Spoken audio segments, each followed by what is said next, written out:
弁慶住職三木大雲です。本日も怪談説法を始めさせていただきます。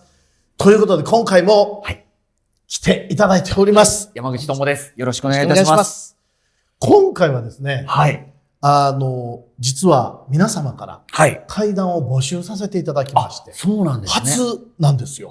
なるほど。投稿そうなんです。投稿いただくのは初めてで、一応投稿していただいたら、もういつ何時、YouTube に流れるか分かりませんよということで、なるほど。お約束いただいた方からメールをいただいておりまして、これが今もう本当ありがたいことにたくさんいただいてまして、もう今スタッフ総出で調べていろいろやってるんですけど、もうどしどし送ってください。よろしくお願いいたします。ぜひぜひ。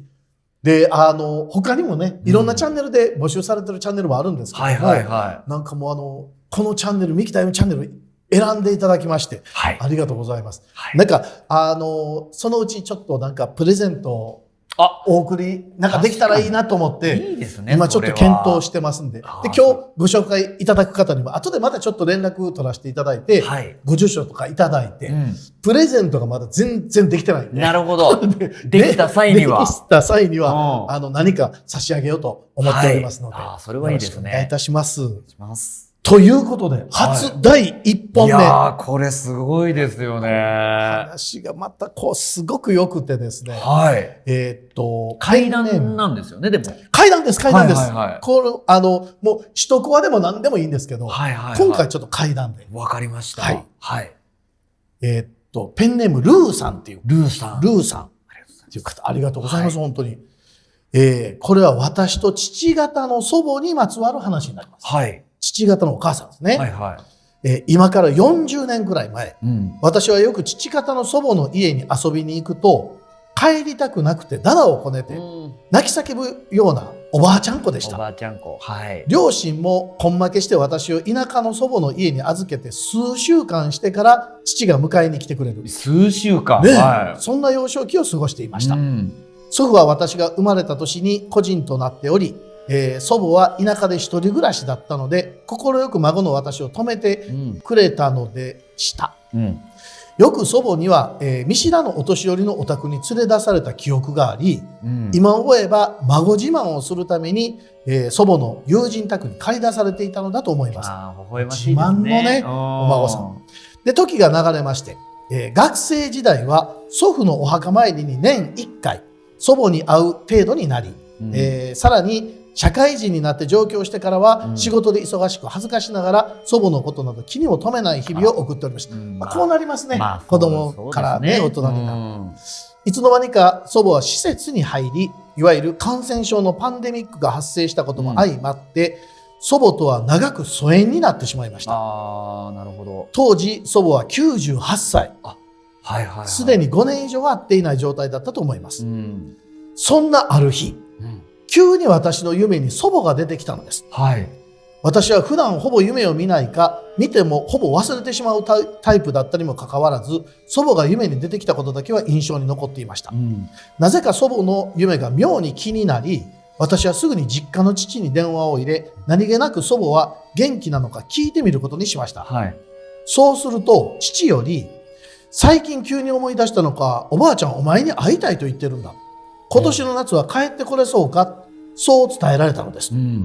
疎遠になっていた祖母の夢を見るタイミングで祖母から会いたいと言われたことに不思議な偶然を感じ、私はその夏地元に帰ることに決めたのでした。時を同じくして姉から私に電話連絡がありました。姉についても私と同様に出産して1年が経つがパンデミックもあり実家に顔を見せていない状態が続いていました。しかし今年の夏は帰省することにしたために、お前は帰省できるのかと弟の私に確認の連絡をしてきたのでした。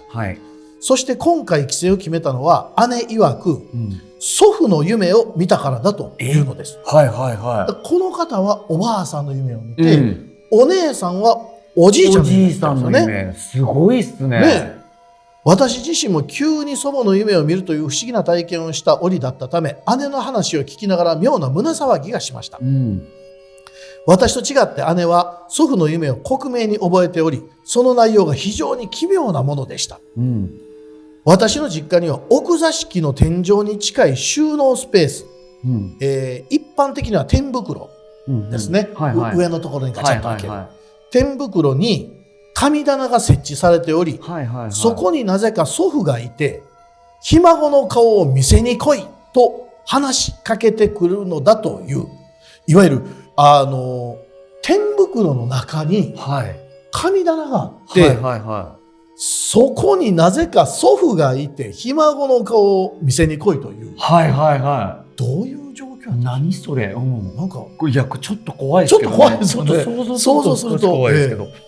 で、姉は神棚の狭く薄暗い空間から祖父が語りかけてくるその様子が恐怖だったそうです。これめちゃくちゃ怖いですよね。怖いですね、ちょっと。で、姉と私が偶然にも同じタイミングで祖父母の夢を見るという体験は何らかの啓示かもしれないと考え、その年の夏に祖父の墓参りと施設にいる、祖母に会いに行くことにしました。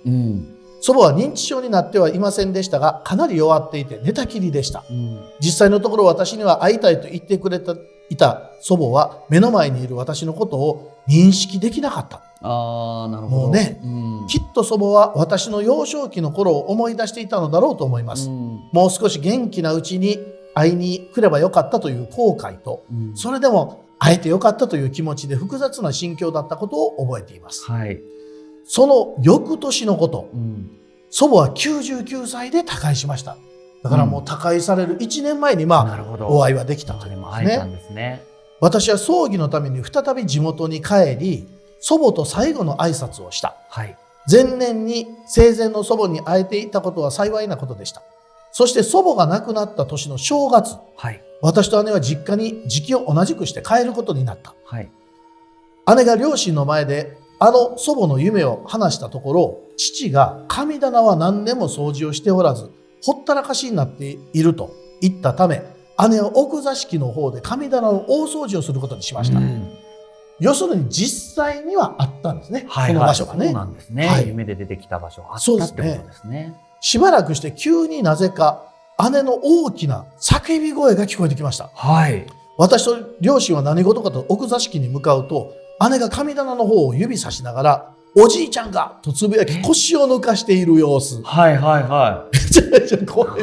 おじいちゃんが。私が神棚の中を覗いていると、薄暗い神棚の左隅の空間に何やら写真とおぼしきものが見えており、引っ張り出してみると、それは父方の祖父の家だったのです。なるほど。家に驚いてたんですね。そして姉が夢の中で見た祖父は神棚の左側の位置におり、まさしく家が建てられていた位置に完全一致しているのだと言います。同じ場所に。そのため夢がフラッシュバックし、とっさに恐怖から姉は声を上げてしまったらしいのです。もちろん姉は祖父の家が神棚にあることは知らず、両親すらなぜそこにあったのか見当もつかない。そうだったんですね。なぜあったのかね。私が見た祖母の夢、姉が見た祖父の夢、翌年に祖母が奇跡に入ったこと、お亡くなりになったことですね。祖父の家が姉の見た夢通りの場所から見つかったこと、この一連の出来事は偶然かもしれない。でももしかすると祖父の霊が生前の祖母に孫やひ孫を会わせるように働きかけたのかもしれないなと思っていますというお話なんですよね。でもそうじゃないですか。おそらくね、おそらく私もそうだと思うようなことがありました。ミキさん自身も。あったんです。何ですかそれは。私もうおじいちゃんおばあちゃん子なんですよ。もうおじいちゃんおばあちゃん子、もう大好きで。大好きで、おじいちゃんにはもう何でももうなんかプロレス見るというとおじいちゃんと見る。テレビの前、子供の頃から。で、なんか美味しいものがお供えであったら、もうおじいちゃんおばあちゃんと一緒に食べるぐらい、おじいちゃんおばあちゃんも大好きで、だったんですけど、ある時、おじいちゃんが癌にかかったんですよね。でも今もうその時私が中学生の頃でしたから、もうずいぶん前なんですけども、その頃もう癌というともう手の施しようがない。ですからもう会いに行くともう何日か後にはもうおじいちゃんいなくなるよ。毎回こうお見舞いに行くと、それを言われるんですよ。うん病院の先生から。あと何日だから来てあげてねっていう。親切でね。はいはい、でもそれが私にとってはすごく苦痛で、で、なんかある時ね、柿を持っていったんですよ。うん、で、柿を持って行って一緒に柿を食べようとしたんですけど、はい、もうその頃おじいちゃん柿食べれるような状態じゃなかったので、どうしようと思ってやめたんです。柿を渡すの。やめて、で、家帰って一人で食べて、なんかでも持ってったらよかったかなっていうのを思ってたからかもしれませんけども、夢の中で、柿美味しかったっていうおじいちゃんがいるんですよ。病院のベッドで。あ、病院のベッド？病院のベッドで。病院のベッドにいるおじいちゃんの夢を見たんですね。夢を見て、美味しかった。めちゃくちゃ美味しかった。ありがとうなって。で、人間が亡くなった後も、お供え物はこうして届くんだよね、みたいな話をおじいちゃんから夢の中で聞くんです。で、それで、ちょっと待って、おじいちゃん、亡くなってないでしょみたいな夢の中で、なってたんですけども、まあ、それで、まあ、実際その日は亡くなってなかったんですけど、うちの父親がお見舞いに行って帰ってきたら、うちの父親がね、おじいちゃんがお前と一緒に牡蠣食べたいって言ってたよって聞かされた。で、あ、これはやっぱり行かなくちゃと思って、ちょっと辛い中頑張って行った思い出があって、なんか死と生がこう入り乱れたり、私が牡蠣持っていった印象が残ってたからその夢見たのかもしれませんけど、おじいちゃんもその時にそれを伝えてくれてたり。で、あまり牡蠣の時期でもなかったんですよ、正直。だから探して持ってた感じだった。だからなんかね、そういうのが伝わるのかなとか、人が亡くなってもお供え物っていうのをそうやって届けるんだとか。中でも今回の、ルーさんのお話、お供え物だとね、いつでもできますけど、お孫さんとか、これなかなかもう、お孫さんも生きてますからね。なんかそういう特別なものじゃないですか。やっぱり、こう、新しい、子供が生まれたよとか、僕ら元気にしてるよとかっていうことは、報告に行かないとダメでしょうね。そうですね。で、これ、生きてる方に報告行くのは当然ですけど、私たちね、お墓参りもそうしてもらいたいんです。ちょっと、正しいお墓参りを、この話の流れで、ちょっとご説明したいんです。ぜひぜひお願いいたします。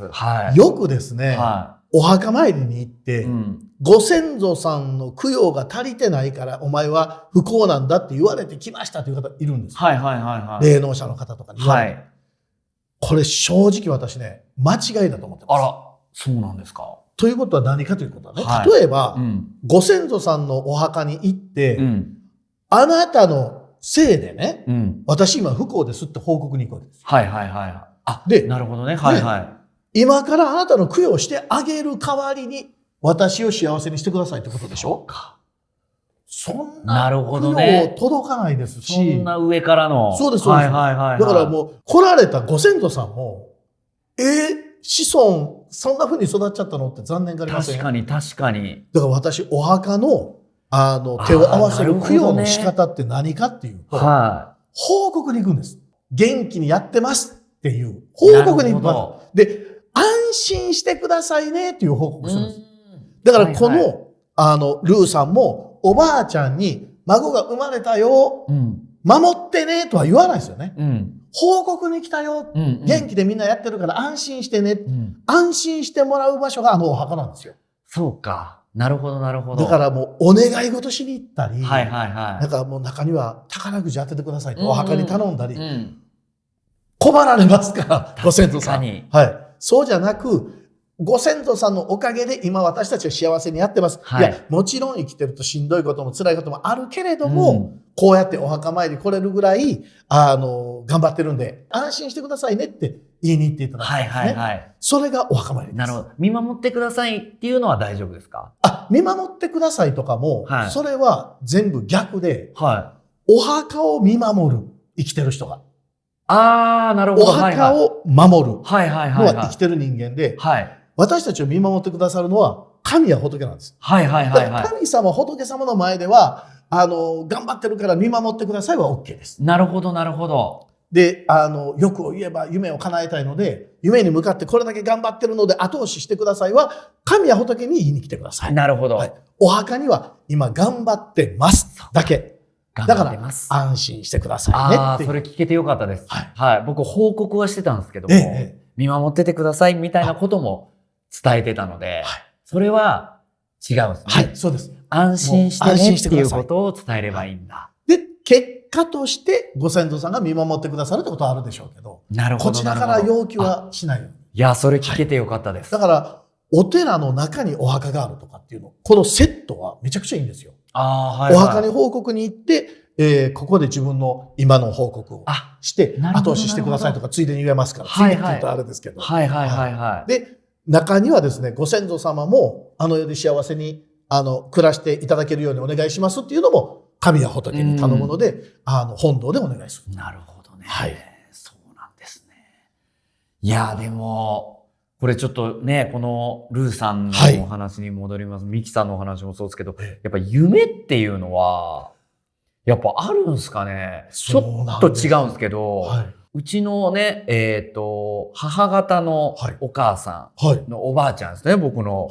おばあちゃんが、まあ、少し前に亡くなっちゃったんですけれども、生前、おじいちゃんは割と早くに亡くなってしまって、おばあちゃんがおじいちゃんの夢をよく見てたんですね。その夢は何かっていうと、おじいちゃんが自転車に乗って、いると。で、おばあちゃんが、おじいちゃん自転車乗せてって言うんだけど、もう絶対に乗せてくれないんですって。で、いやもう私もうしんどいからもう自転車乗りたいんだよっておじいちゃんに伝えるけど、じいちゃんは全然乗せてくれないっていう夢をよく見るっておばあちゃんが言ってたんですね。で、それも、なんて言うんですよ。まだこっちに来るなよっておじいちゃんが言ってるんかなって僕は解釈したんですよ。で、最近、まあ、おばあちゃん亡くなっちゃったんですけど、おじいちゃんの自転車にようやく、まあ、乗れたんかな、おばあちゃんはっていうふうに思ったんですけど、やっぱ夢ってそういうことってあるのかな。なんかまあ、ね、を知らせたりとかっていうこともありますし。私はね、普段、夢ってあんまり見ないんですよ。あ、そうなんですか。実は。で、見るときって、がっつり見るんですよ。はい。まとまって見るというか。もう完全に覚えてるってことですよね。見た夢も。本当に現実と区別がつかなくて、これなんかね、この話をちょっと一回、過去の配信でやってるんですけど、それ病気ですよって書かれたんですよ。どういうことですか？病気？もう、夢か現実かがわからないので。ああ、なるほど、なるほど。ミキさん病院行ってくださいって言われたんですけど、なるほど。それとはまた違うんですよね。そういう感じでは多分なくって、あっちの世界と、こっちの世界に行ったり来たりする感じです。へえ、別世界みたいな感じで。で、この別世界に行ってやった出来事を、夢で起きた時に夢じゃなかったんじゃなかろうかっていう確信があるのは、もうね、なんか感触が残ってる。机、人触った感触とか、で、エレベーターを押した感触とか、上の階に上がる時にプッと押して、で、起きた時にこの状態で起きてる時もあるんですよ。やったまんまの状態で起きてるっていう。で、あのまま上上がったらどうなったんやろって思って、もう一回寝たらその続き見れたり。で、その時にはすごくリアルで、一回起きたよなっていう。でもまたこっち来たんだっていうような。だから私ね、これついでにね、これ怪談話も、一言とかもいろんなものをいただきたいんですけど、中でもいただきたいのが、タイムスリップみたいな。聞きません？なんか、下北沢とか多いらしいんですけど。聞きますね。なんかね。なんか狭間みたいなのがあって、空間の狭間みたいな。とかなんか、沈んだ、ダムの下の町に、実際現代に行って帰ってきた人とか、っていうのを見た。そういうのもしあれば、ぜひ教えていただきたい。不思議体験。なんか、起きながらにして夢の中に行ってたみたいな感じでしょ？そういうことですよね。だからなんか私は、夢っていうのと、本当に時空を超えてる場合というのがあるような気がしてるんですよ。なるほどね。ミキさんがその夢、その別の世界っていうのは、別の現実、なんて言ったらいいんだろう。そうなんです。でも別の現実なんです。ゆえに、この夢乱すようになってから、死っていうのが怖くなくなりました。絶対に死後の世界がある確証を体感としてあるんですよ。だからこれ言葉で言うとなんか、あれですけど。まあまあまあまあ、はいはいは行ってたし、あそこ寒かったよなとか。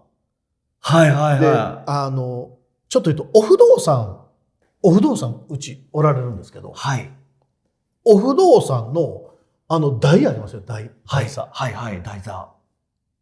下、岩みたいになってるんですけどね。はいはいはい。金色のちょっと上の部分ぐらいの。はい。岩の下に行ったことあるんですよ。その別世界でってこと別世界で。はいはいはで、まあちょっと、お不動産とちょっとお話ししたりして、い。はい。下パッと覗くと、知り合いがいたんですよ。はいはいは知り合いが、下の、なんか湖、綺麗な湖があって、そこで、亀に餌やってたんですよ。はい。ですっごい亀に餌やってると思って。はいはそしたらそこから、こう、なんか黒い煙みたいなのがわーっと湧き出て、それがなんか蛇なのか竜みたいなのがわーっとなって、はい。そしたらお不動産が、大運ほら、あいつをやっつけてって言われるんです。何それ何それ。いや、僕無理ですと。はい。無理ですって言ったら、いいから、上がってくるから、やっつけてみろって言われて。うわーっと上がってきてるもの。はい。必死になって、うわーってパンチバーンと出すんですよ。はいはいはい。蛇みたいな。はい。ぬるぬるで、はい。で、うわーって思うんですよ。はい。うわ、気持ち悪ってなって、そしたら、お不動産が笑いながら、お前にはまだ無理かって言って、ドーンってなんか刀で、その竜、ズバーッと切られるんですよ。はい。そして煙になって、ファーって下に散っていって、はい。で、下見たら、なんか、知り合いがずーっと亀に餌やっちゃう。まだ上げ続けてる。はい、で、なんか、ちょっとなんか若干揉めてるような感じで、あの人ら何してんのかなと思って今から冷めたんですよ。はい。で、その話を、うちのスタッフさんが来た時に、はい。いや、昨日ちょっとすごいリアルな夢見て、不動産の下で、でまだお前は修行足りひんみたいなこと言われて、覗いたら、うちのスタッフさんが、下で亀に餌やってたって言ったら、ちょっと待ってください。私その夢見てました。そのスタッフさんも夢を見てた？夢見てて、綺麗な湖みたいなところに近くに梅の木が立ってて、はいはいはい。そのスタッフさんが。これ夢の話ですよね。夢の話。そう、スタッフさんの見た夢ですよ。はいはいはい。私それを上から見てるんですけど、はい。なんか、池のところで亀に餌やってたかなんかで揉めてませんでしたって言ったら、はい。いや、梅の木があって、はい。綺麗な湖だと思ってたのが、はい、実は、梅シロップで、はいはいはい。梅シロップの中に亀が落ちてるからかわいそうだと思って、亀の、はいはいはい。なんとかしようと。はいはいはい。で、出してあげなみたいなので揉めてたっていうね。なるほど。はい、じゃあ亀に餌をあげてたんじゃなくて、梅シロップの。使った亀を助けてたっていう。それを、ミキさんは上から見てたって。見てた。どういう世界線ですか、それ。わかんないんですけどね。結局なんなんて話なんですけど。でも、同じ世界にいますね。そうなんですよ。でも、結構、こう、なんか夢を見た人と私が見た夢が一緒のことってあるんですよ。時折。なんすか、それ。なんかね、結構、他のコラボしてる方のところで喋ったりはしてるんです。はいはいはい。なんか、現実、夢の中で、こんな夢見てあなたいましたよ。私も見てミキさんいましたよっていう。夢が一致することがあるってことは、夢なのっていう。そういうことか。はい。それって夢なのですかって話ですね。そうなんですよ。違う、なんか、世界なんじゃないですかっていうことか。で、したら、どこにいたのって話でしょ？確かに。分かったんですよ。お経の中に出てくる。これもまたお経に答えが載ってるんですか？はい。おそらくこれも虚空なんです。虚空だ。これもね、これからのなんか人類の一つのキーワードみたいな私思ってるんですけど。はい。なんかね、虚空がこう混ざり合った。時間とかがなんか。これまたね、今本書いてますんでね。ちょっと。はい。詳しく虚空についての本出しますんで。はい。おそらくもうこれだなって思ってます。